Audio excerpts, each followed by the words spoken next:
12 News has learned Rhode Island has once again awarded a contract to Medical Transportation Management, also known as MTM. This after years of troubles with the company, including a deadly crash with one of its drivers who was allegedly under the influence. Now, one lawmaker who has continuously raised concerns about the company has questions. 12 News reporter Anita Baffoni joins us live now in studio with the details. Anita? Well, Kayla and Kim, the state agency that oversees non-emergency medical transportation says more safeguards are in this contract to ensure safe and quality service, but chair of the House Oversight Committee has concerns MTM can live up to the task. MTM is set to be the state's non-emergency transportation service provider for at least another 3 years. It confounds all logic as to why this company should be trusted to care for our neediest and our most vulnerable constituents for another 3 years. Chair of the House Oversight Committee, Rep. Patricia Serpa, has been critical of Medical Transportation Management, known as MTM, soon after they launched in Rhode Island. Rhode Island's Department of Health and Human Services tells 12 News the new contract enhances quality and safety assurances, transparency of vendor performance, financial management, and improves member satisfaction of transportation service. Serpa says the House Oversight Committee will be watching MTM and the Department of Human Services closely.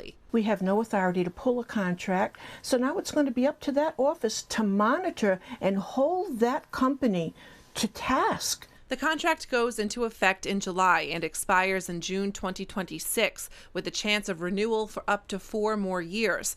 2 companies bid on the services and MTM was chosen. MTM issued a statement saying, in part, "We are currently meeting all contractual obligations and metrics for the existing contract and look forward to partnering with EOHHS to implement the new contract with a focus on quality, safety, transparency, and member satisfaction."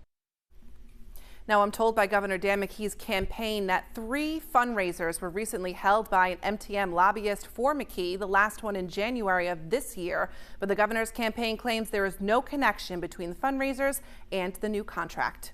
I'm Anita Baffoni, 12 News.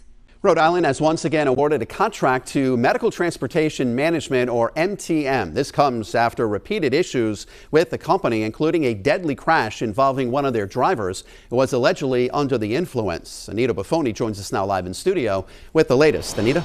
Well, Mike, the Department of Health and Human Services says this contract included feedback from advocates and the legislature, but one lawmaker has concerns MTM will be able to meet its contractual obligations. MTM was awarded a state contract for 3 years to provide non-emergency transportation to Rhode Islanders in need. Rep. Patricia Serpa chairs the House Oversight Committee and has held hearings on MTM's problems. Now she's concerned the company isn't up to task considering their poor track record in Rhode Island. Maybe the company will deliver, maybe they won't, but it just confounds logical reasoning, confounds every level of logic as to why they were awarded this contract. Rhode Island's Department of Health and Human Services says this contract has language that will help improve their services, but Serpa is worried whether the state can ensure they are providing safe and quality care to Rhode Islanders. Why should the state have to tell a multi-million-dollar company how to do their job and how to deliver services safely in the state of Rhode Island? I don't get it. The contract goes into effect in July and expires in June 2026, with a chance of renewal for up to 4 more years.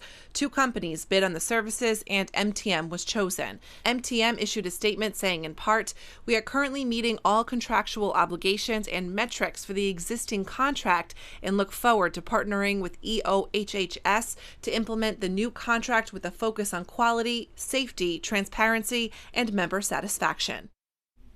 Now, I'm told by Governor Dan McKee's campaign that 3 fundraisers were recently held by an MTM lobbyist for McKee, the last one in January of this year. But the governor's campaign claims there is no connection between the fundraisers and the new contract. I'm Anita Baffoni, 12 News.